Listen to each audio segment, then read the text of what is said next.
제자들이 떡 가져오기를 잊었음에 배에 떡 한 개밖에 그들에게 없더라. 예수께서 경고하여 이르시되 삼가 바리새인들의 누룩과 헤롯의 누룩을 주의하라 하시니 제자들이 서로 수군거리기를 이는 우리에게 떡이 없음이로다 하거늘 예수께서 아시고 이르시되 너희가 어찌 떡이 없음으로 수군거리느냐 아직도 알지 못하며 깨닫지 못하느냐 너희 마음이 둔하냐 너희가 눈이 있어도 보지 못하며 귀가 있어도 듣지 못하느냐 또 기억하지 못하느냐 내가 떡 5개를 5,000명에게 떼어줄 때에 조각 몇 바구니를 거두었느냐 이르되 12이니이다 또 7개를 4,000명에게 떼어줄 때에 조각 몇 광주리를 거두었느냐 이르되 7이니이다 이르시되 아직도 깨닫지 못하느냐 하시니라. 아멘. 예수님의 삶의 여정 속에서 보면 이렇게 놀라운 기적 이야기들이 가득 차 있죠. 그렇죠? 우리가 예수님 당시로 돌아가 보면 예수님이 이런 기적을 행사하실 때에 그 옆에 있던 많은 사람들이 정말 어떤 느낌을 갖고 또 이분이 어떤 분이신가 생각을 곰곰이 하지 않았을까라는 생각을 해보게 됩니다. 그럼에도 불구하고 오늘 제자들과 예수님과의 대화가 나오고 있습니다. 가장 가까이 근거리에서 예수님의 모든 행동과 말과 그리고 가르침을 배웠던 제자들, 예수님을 따랐던 많은 무리들이 예수님을 잘 몰랐다라는 말은 성립될 수 있겠지만은, 그러나 우리가 복음서를 읽어보면 그렇게 예수님을 근거리에서 가까이 모셨던 제자들의 경우에는 사실 그런 논리가 성립이 안 되죠. 예수님이 도대체 누구인가? 너무나도 확실한 답을 갖고 있음에도 불구하고 그런데 그렇지 않았다는 거죠. 제자들이 아직도 깨닫지 못하고 아직도 알지 못하고, 더군다나 오늘 주님께서는 뭐라고 얘기합니까? 너희 마음이 아직도 둔하냐, 그렇게 말씀하시거든요. 지금 얼마나 시간이 지났는데 이제 십자가를 향해서 가이사라 빌립보에서부터 이제 예루살렘으로 들어가고 있는 이런 여정 중에 너희가 알아야 될 것이 있다는 거죠. 그래서 예수님이 순한 예고를 하지 않으십니까?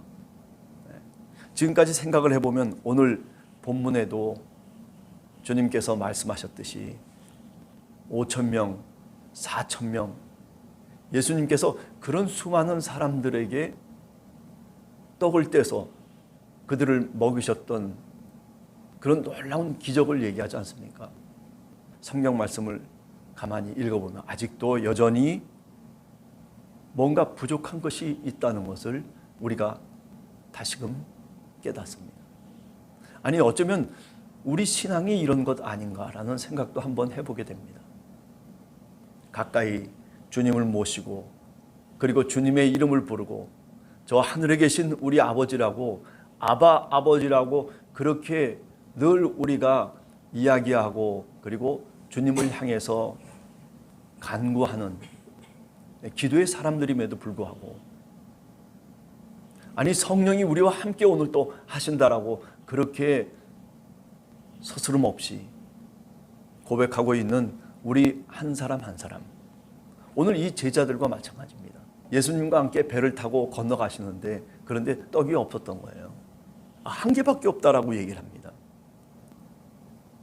근데 예수님이 뭐라고 얘기합니까? 15절에 보면 바리새인들의 누룩과 헤롯의 누룩을 조심하라, 그렇게 말씀을 하거든요. 이 제자들이 듣기에는 떡이 없기 때문에 예수님이 그런 말씀을 하시는 거 아닌가라는 생각을 해보는 건 오해죠, 사실은요. 우리가 신앙생활하면서 이렇게 하나님의 말씀을, 주님의 말씀을 제대로 듣지 못하고 오해할 때가 사실 종종 있습니다.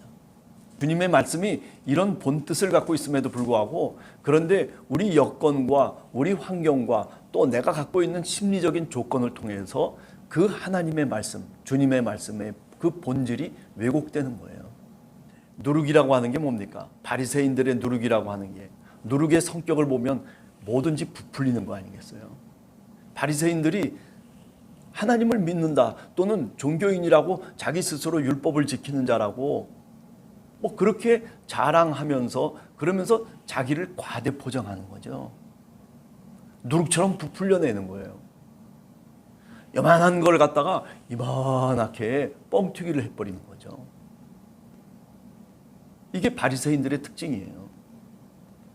그런데 여러분 생각해 보세요. 오늘 우리들도 뭐 대단히 많이 아는 것처럼 그렇게 자기 스스로 이야기도 하고 그리고 다른 사람 앞에 가서 꿀리지 않고 그렇게 말할 수 있는 사람들이 얼마나 많이 있습니까? 제가 늘 얘기지만은 하나님의 말씀을 주님의 말씀, 이 성경의 말씀을 많이 아는 게 중요한 게 아닙니다. 제가 신앙생활을 쭉 하면서 깨닫게 되는 것은 뭐냐면은 지금 오늘 우리의 시대 속에서 정말 필요한 게 뭘까? 하나님의 말씀에 대한 배움의 지식이 부족한 게 아니에요. 문제는 하나님의 말씀 한 자라도 한 구절이라도 그것을 마음에 담고 내가 오늘 하루를 살아가는 사람들이 사실은 하나님이 원하시는 사람들이죠. 근데 오늘 제자들이 그렇습니까? 아니에요. 제자들의 모습이 마치 이 바리새인들의 모습과 같았어요. 우리가 예수님의 좌편 우편에 앉아서 나라를 다시 세울 것이다라고 하는 그런 생각, 그런 망상에 사로잡혀 있었던 제자들 아니겠습니까? 그런 속에서 자기 나름대로의 갖고 있는 욕망이 있었던 거죠. 그러다 보니까 그 욕망으로 하나님의 말씀을 덮어버리죠. 하나님의 말씀이라고 하는 조그만 밀가루 하나를 갖다가 뻥튀기처럼 튀겨가지고 그래가지고 마치 그런 것처럼 내용이라고는 별로 없는 위선적인 신앙인으로 우리가 잘못하면 그렇게 다른 사람의 눈에 비춰질 수 있다는 거죠. 아니 하나님의 말씀을 통해서 우리 자신을 들여다보고 우리 교회를 다시 한번 평가해 본다면 어쩌면 이런 위선적인 바리새파의 모습들이 우리들에게 분명히 있다는 것입니다. 부풀려지는 거죠. 뻥튀기를 하는 거죠. 헤롯의 누룩이라고 하는 게 뭐겠습니다? 헤롯 땅의 누룩이라고 하는 것은 헤롯 땅이라고 하는 것은 정권을 잡고 있는 사람들이에요. 세속적인 권력의 힘을 의지해서 그래서 많은 사람들 앞에 으쓱대면서 어깨를 뻐기면서 그러면서 살아가는 사람들. 굉장히 현실적인 사람들이죠. 그래서 로마 사람들 앞에서는 바짝 자세를 낮추고 그러나 일반 백성들한테는 고개를 들고 그리고 백성들을 깔보고 업신여기는 그런 모습들. 그러다 보니까 어떻습니까? 물질주의적인 삶을 살 수밖에 없는 것이죠. 거룩성이라고 하는 것이 없는 겁니다. 경건한 모습으로 살지 않아요. 뭐든지 현실적이고 물질적이고 권력지향적인 그런 모습으로. 그런데 오늘 우리 시대가 그런 모습을 띠고 있죠. 헤롯 땅적인 모습이에요. 정치하는 사람들 보세요. 이제 총선이 가까이 왔다. 뭐 이러쿵저러쿵 얘기하니까 뭐 별의별 사람들이 다 들풀처럼 일어나기 시작하지 않습니까? 자, 이렇게 오늘 우리가 살아가는 시대 속에서 우리들도 그런 문화, 그런 사상 속에 사실은 물들어 있는 것 틀림없습니다. 그래서 우리가 신앙생활을 하는 목적이 뭡니까? 라고 묻는다면 이런 사람들이 갖고 있는 그 욕망을 얘기할 때가 많아요. 오늘 본문 이전에 어떤 일이 있었습니까? 바리새파 사람들, 헤롯 땅들이 예수님에게 와가지고 뭐라고 얘기합니까? 표적을 한번, 하늘로부터 네가 표적을 한번 나타내봐라. 그런 얘기를 합니다. 그랬더니 대답하시는 말씀이 뭐죠? 하늘로부터 오는 표적을 너희들에게 보일 수가 없다. 표적을 주지 않겠다라고까지 얘기를 하고 있는 거예요. 왜냐하면 그 표적을 통해서 또 다른 잘못된 신앙으로 잘못된 이야기로 번져나가기 때문에 그런 거죠. 예수님을 가까이에서 따라다니고 배우는 제자들이지만은 그러나 너무나도 영적인 통찰력이 부족했다라고 하는 겁니다. 믿음이 부족했다. 뭐든지 주님이 주시는 말씀을 기억하고 행동하시는 그 행동을 내가 따르기 위해서 내가 그 모습 속에서 뭔가 깨달아야 되는데 그 깨달음 속에서 믿음이 발전해 나가는 거죠. 믿음이 성장해 나가는 거예요. 근데 깨달음이 없는 거예요. 알려고 하지도 않아요. 아직도 알지 못하고 아직도 깨닫지 못하느냐. 오늘 읽은 본문 17절 그리고 21절에 나오는 말이죠. 근데 그 다음에 나오는 말이 사실은 더 중요해요. 뭐라고 얘기합니까? 너희 마음이 아직도 둔하냐. 이 둔하다라고 하는 그리스어는 어떤 말과 동일한 말이냐면 완악하다라고 하는 말과 같은 거예요. 고집이 세다라고 하는 말과 같아요. 완악하다라고 하는 게 뭡니까? 자신의 욕망을 품고 신앙을 이용하는 거예요. 자신의 목적을 위해서 예수 그리스도께 나와가지고 예수님을 움직이려고 하는 거예요. 우리가 신앙생활을 하면서 기도로 하나님을 움직이려고 하는 경우들이 많지 않습니까? 뭐 내가 조금 하나님 앞에 헌신하고 봉사한 것을 통해서 하나님께 뭔가를 요구하고 있는 듯한 그런 모습으로 신앙생활을 하는 사람들도 사실 없지 않아 종종 우리가 발견하거든요. 아니, 그 속에 우리 자신도 어떤 때는 포함될 때가 있지 않습니까? 그렇습니다. 우리가 정말 예수 그리스도를 올바르게 알고 예수님이 누구인지 그분에 대한 믿음을 보다 더 분명하게 확신하기 위해서는 우리 자신의 성품 속에 이런 완악함을 없애야 되는 겁니다. 이게 우리들의 노력이에요. 고집을 피우고 그리고 하나님 앞에 꺾이지 않는 이스라엘 민족들의 모습 아닙니까? 그렇게 우상 숭배를 하지 말라고 해도 그래도 우상 숭배를 합니다. 그렇게 하나님 앞에 너희들이 드리는 신앙을 가지라고 해도 하나님 앞에 다고다고 하는 신앙으로 길들여지는 것이 바로 이스라엘 민족들의 모습들 아닙니까? 너희가 아직도 마음이 그렇게 완악하냐? 출애굽을 통해서 이스라엘 백성들이 그 광야에서 40년 동안 생고생을 하면서도 마음이 변하지 않는 거예요. 하나님의 말씀을 쫓아서 살아가려고 하고 하나님께 순종하면서 그러면서 믿음으로 저 가나안 땅을 들어가야 되는데 그래야 이스라엘 백성이 되어질 수 있음에도 불구하고 그런데 야곱으로 남겠다는 거예요. 야복 강가에서 그 새벽에 밤새도록 하나님의 사자와 씨름했던 야곱. 결국 하나님의 은총 속에 그가 이스라엘이라고 하는 이름을 얻게 되지 않습니까? 거룩한 이름이죠. 신앙의 이름입니다. 그런데 예수님 당시에 이스라엘 백성들은 배지만 이스라엘이라고 하는 배지를 달았을 뿐이지 사실은 그들은 야곱이었어요. 그래서 자기 욕망대로 경쟁하면서 잘못된 방법을 통해서라도 내 인생이 성공하면 되는 거예요. 그게 다 뭐냐면 완악함이죠. 이 완악함 때문에 결국 어떻게 돼요? 자신의 욕망을 포기 못하는 거예요. 자신이 손아귀에 넣고 싶은 것을 넣어야만 되는 그런 사람들. 그게 바로 오늘 예수님을 쫓아오고 있는 이 제자들의 모습이 아니겠습니까? 아니, 그 모습은 우리들의 모습을 담고 있어요. 오늘날에도 뻥튀기같이 신앙을 부풀려가지고 그래가지고 뻥 터지면서 소리를 즐기고 있는 그런 바리새파 누룩들과 같은 그런 신앙의 모습을 오늘 우리 시대 속에서 우리의 교회가 그렇게 많은 사람들의 눈에 비춰지고 있다는 것이 너무나도 안타까운 거죠. 믿기만 하면 뭐든지 다 됩니까? 기도만 하면 다 이루어집니까? 그렇지 않은 것을 알아야 돼요. 우리가 어렸을 때는 진짜 그런 줄 알았어요.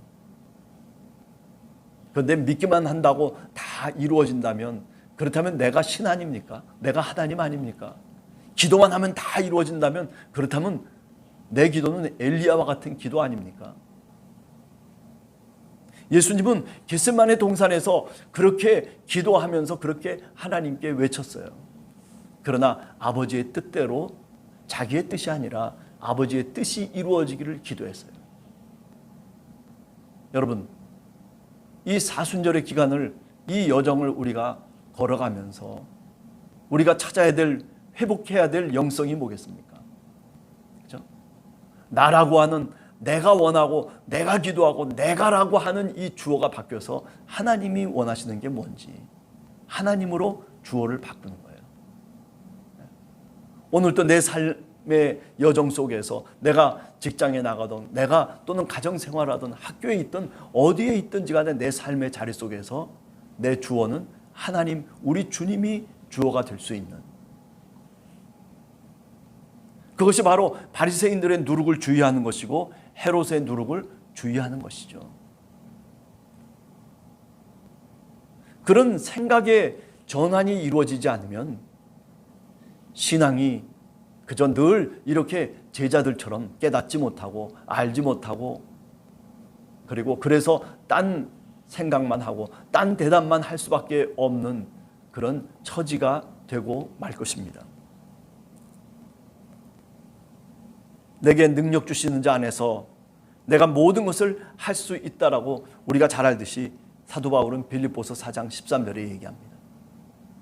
이 말의 뜻이 무엇이겠습니까? 그 전후 맥락을 보면 내가 궁핍에도 취할 줄 알고 내가 부유함 속에 처할 줄도 알고 비천과 풍부와 배부름과 배고픔과 이런 모든 여건과 그리고 모든 사건 속에 자기 자신이 어느 곳에 있든지 능력 주시는 자 그 안에서 그것을 감당할 수 있다는 거예요. 그런 뜻으로 얘기한 거예요. 그런데 전후 문맥은 다 상관없고 뭐라고 얘기합니까? 모든 것을 할 수 있다. 믿으십시오라고 얘기하잖아요. 모든 것을 할 수 있는 건 뭐예요? 그거는 가난해도 주님 나는 처할 수 있습니다라고 하는 얘기입니다. 내가 배고픔 속에도 처할 수 있습니다. 내가 이 세상을 살아가면서 이런 어려움 속에서도 내가 하나님, 주님을 붙잡고 살아갈 수 있습니다라고 하는 그런 이야기를 사도 바울이 해주고 있는 거예요. 왜? 빌립보 교인들이 너무 다른 생각을 품고 있는 거예요. 그분들이 우리들과 같은 신앙인이었음에도 불구하고 교회를 이루고 그리고 초대교회 속에서 참으로 독실한 신앙을 갖고 있었던 사람들이었음에도 불구하고 그런데 신앙을 이렇게 이상하게 생각하는 거예요. 사도 바울은 왜 고민이 없겠습니까? 사도 바울은 왜 자신의 능력과 힘이 빠지지 않을 때가 왜 없었겠습니까? 그죠?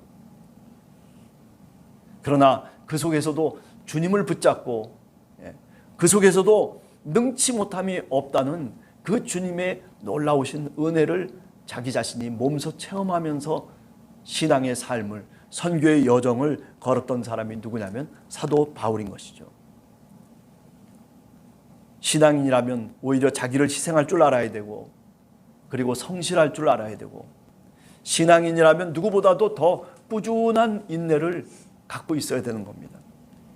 신앙인이라면 빌립보서 4장에 사도 바울이 얘기하는 것처럼 자족할 줄 알아야 돼요. 자신의 욕망을 어떤 때는 버릴 줄 알아야 돼요.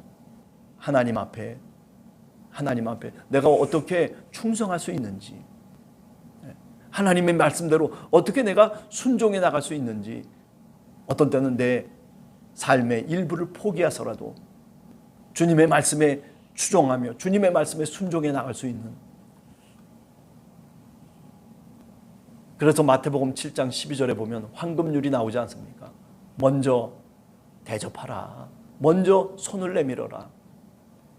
먼저 한 사람의 아픔을 먼저 내가 겪어야 된다라고 하는 거죠. 그렇습니다. 오늘 하루를 저희들이 이 사순절의 기간을 살아가면서 먼저 내가 손을 내밀고 먼저 내가 기도하고 먼저 내가 솔선수범하며 내 자신을 희생하며 성실하게 오늘 또 살아가는 우리 함께하는 교회 성도들 모두가 되시기를 간절히 소원합니다. 기도하겠습니다.